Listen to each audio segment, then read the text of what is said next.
आज का टॉपिक है हमारा वेक्टर गुणनफल के गुण।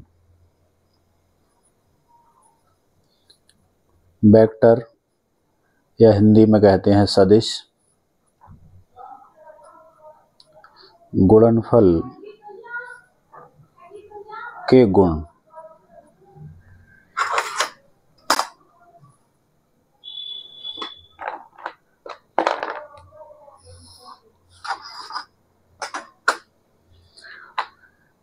इसमें पहला पॉइंट है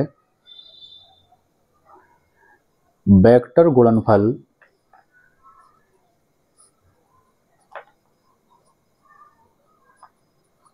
क्रम विनिमय नियम का पालन नहीं करता है। वेक्टर गुणनफल क्रम विनिमय नियम का पालन नहीं करता है। इसका अर्थ है कि अगर दो वेक्टर हैं, vector A cross vector B, उनका क्रम बदल दें, हम बी को पहले और ए को बाद में ले लें, vector B cross vector A, तो उनकी जो वैल्यू होंगी बराबर नहीं होंगी। डायरेक्शन में अंतर आने के कारण वैल्यू अलग अलग होंगी। अगर बराबर हम उन्हें लिखेंगे भी तो चिन्ह माइनस का आ जाएगा, तो क्रम बदलने पर माइनस का चिन्ह आ जाएगा, ये ध्यान रखेंगे। पॉइंट नंबर 2, वेक्टर गुणनफल वितरण नियम का पालन करता है। वेक्टर गुणनफल वितरण नियम का पालन करता है। ये वितरण नियम क्या है? Distributive law. ये है कि अगर दो वेक्टर ऐड हो रहे हों तो तीसरे वेक्टर का जो क्रॉस प्रोडक्ट होगा, वेक्टर ए की मल्टीप्लाई वेक्टर प्रोडक्ट पहले बी के साथ, फिर वेक्टर ए का प्रोडक्ट फिर सी के साथ। तो जैसे सामान्यतः हम दो राशियां जुड़ रही हों, तीसरी राशि गुणा करते हैं तो इसकी इससे मल्टीप्लाई होगी, फिर इसकी इससे होगी। उस नियम को कहते हैं वितरण नियम, डिस्ट्रीब्यूटिव लॉ। तो वेक्टर प्रोडक्ट उसका पालन करता है। क्या आएगा? Vector A cross vector B plus A C के साथ वेक्टर ए क्रॉस वेक्टर सी।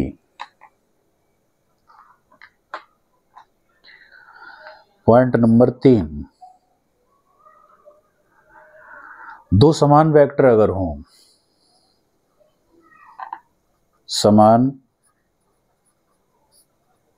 वेक्टरों का सदिश गुणनफल, समान वेक्टरों का सदिश गुणनफल 0 मतलब 0 होता है। ये कैसे होता है देखें। हम जानते हैं वेक्टर प्रोडक्ट का सूत्र है vector A cross vector B equal to vector A का मॉड वेक्टर बी का mod sine theta into n cap, एकांक वेक्टर। लेकिन यहाँ हम कह रहे हैं कि समान वेक्टरों का हम गुणनफल निकालेंगे, तो समान वेक्टर के लिए दोनों वेक्टर एक से हो तो बी की जगह भी मैंने क्या लिखा? Vector A, vector A, vector A समान वेक्टर हो गए। इनका प्रोडक्ट देखिए, वेक्टर ए का मॉड, फिर यहाँ भी आएगा वेक्टर ए का मॉड क्योंकि बी की जगह भी ए है, साइन थीटा क्या लगाएं? अगर दोनों वेक्टर समान हो तो थीटा की वैल्यू 0, एन कैप, तो ये हो जाएगा a इंटू ए, साइन 0 की वैल्यू 0 इंटू एन कैप, तो 0 की जब मल्टीप्लाई होगी तो सब हो जाएगा 0। तो समान वेक्टर का जो क्रॉस प्रोडक्ट होता है उसकी वैल्यू क्या होती है, 0। नेक्स्ट पॉइंट नंबर 4,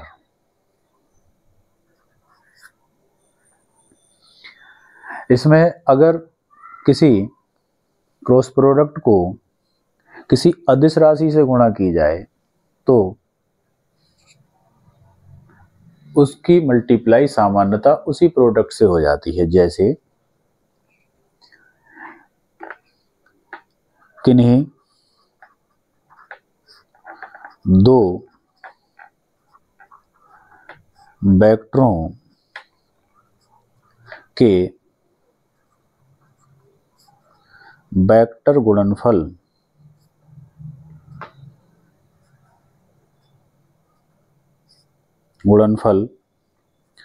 को अदिश राशि से गुणा करने पर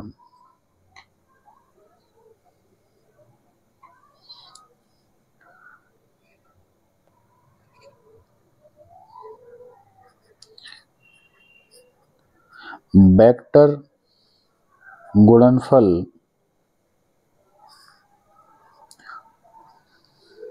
की भी उसी अदिश से गुणा हो जाती है। इसका अर्थ यह है कि कहीं लिखा है vector A cross vector B, इसको किसी अदिश राशि जैसे स्मॉल ए है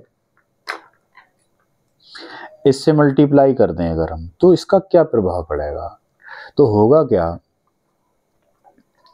वेक्टर ए क्रॉस बी का जो मल्टीप्लाई आएगी, जो गुणनफल आएगा वो आएगा A B sine theta N cap.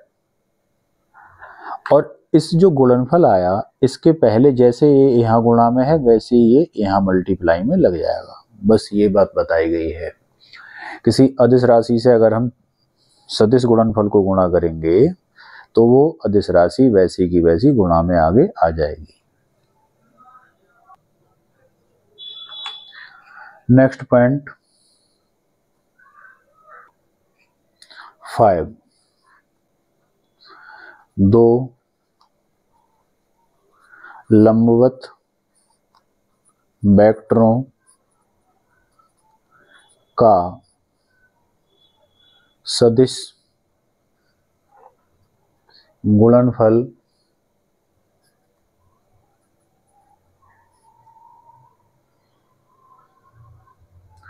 का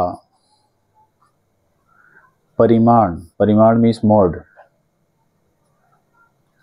उनके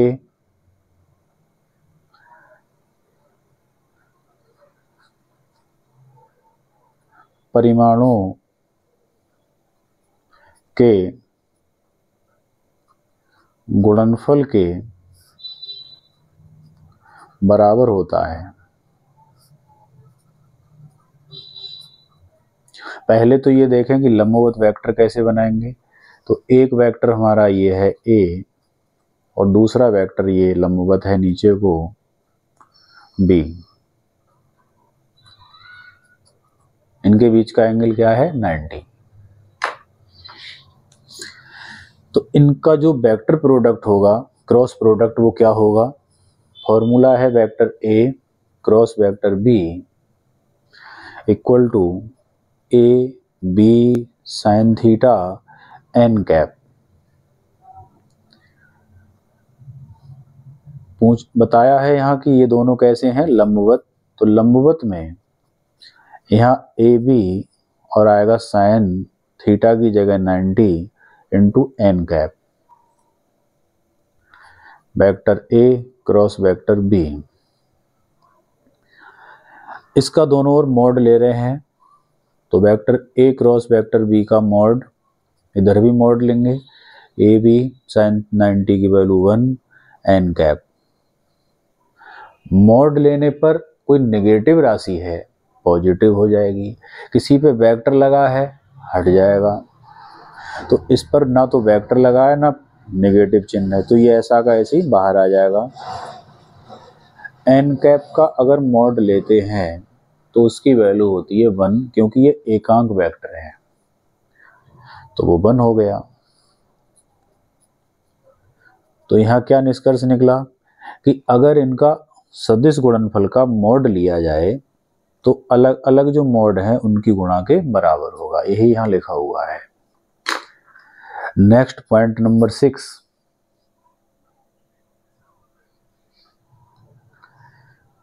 लंब कोणीय एकांक वेक्टरों का वेक्टर गुणनफल। इन्हें समझने के लिए सबसे पहले हम 3 अक्ष दिखाएंगे,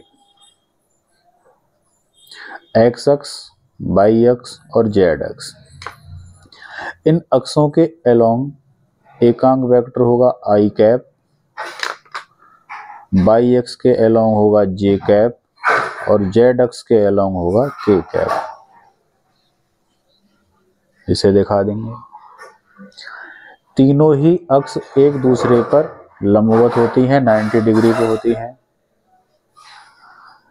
तो इसीलिए इन्हें कहते हैं लंबकोणीय एकांक वेक्टर, क्योंकि ये तीनों यूनिट वेक्टर एक दूसरे के परपेंडिकुलर हैं। अब इनका स्केलर गुणनफल तो हम लास्ट वीडियो में जान चुके हैं, वेक्टर गुणनफल अब जानेंगे। तो वेक्टर गुणनफल जानने के लिए एक सर्किल बनाया सुविधा के लिए, इससे आसानी से सीख सकते हैं, और इसमें एंटी क्लॉकवाइज 3 एरो लगा देंगे। पहले एरो पे लिखेंगे आई कैप, फिर जे कैप और यहाँ लिखेंगे के कैप। इन दोनों का क्रॉस प्रोडक्ट आई का जे के साथ, आई कैप क्रॉस जे कैप, इनका अगर गुणनफल लेना है तो उसकी वैल्यू जो तीसरा नेक्स्ट आएगा उसके बराबर होती है। जे और के का गुणनफल लेना है, जे क्रॉस के, तो इन दोनों का क्रॉस प्रोडक्ट जे के का आई के बराबर होगा। के और आई का गुणनफल अगर लेंगे हम, वेक्टर के और आई, तो इनका क्रॉस प्रोडक्ट इनसे नेक्स्ट वाले के बराबर होगा। तो इससे बड़े आसानी से हम आई क्रॉस जे का मान देखा हमने, के बराबर हो गया, जे क्रॉस के आई के बराबर। जिन दो की मल्टीप्लाई करनी है तो उनकी गुणा उससे नेक्स्ट वाले के बराबर होगी।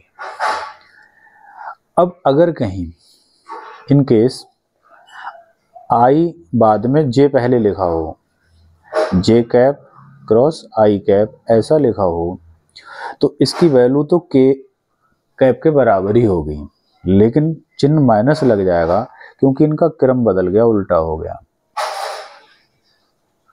इसी प्रकार इनके भी माइनस में मान होंगे। तो ये तो डिफरेंट वालों की मल्टीप्लाई हुई। अब अगर कहीं समान यूनिट वेक्टर है, जैसे आई कैप क्रॉस आई कैप, इनकी क्या गुणा आएगी उसे खोलेंगे तो फॉर्मूला लिख के समझ में आएगा, vector A cross vector B equal to A का मॉड बी का mod sine theta N cap. A के स्थान पर आई कैप, बी के स्थान पर आई कैप, तो आगे क्या आएगा, आई का मॉड फिर आई कैप का मॉड, यहाँ साइन थीटा क्या लगेगा, अगर ये दोनों समान वेक्टर हैं तो थीटा की वैल्यू 0, आगे एन कैप। तो आई कैप की वैल्यू 1, ये भी 1 और साइन 0 का मान 0 एन कैप, तो इसकी मल्टीप्लाई क्या हुई 0, तो आई क्रॉस आई कैप का मान क्या होगा 0।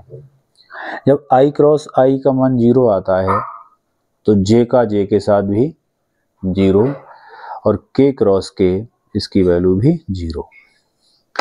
तो ये समान यूनिट वेक्टर की गुणा क्रॉस गुणा 0 और डिफरेंट हैं तो इनकी क्रॉस गुणा इस सर्किल से हम कर सकते हैं। तो इस वीडियो में आज का काम इतना ही। Thank you.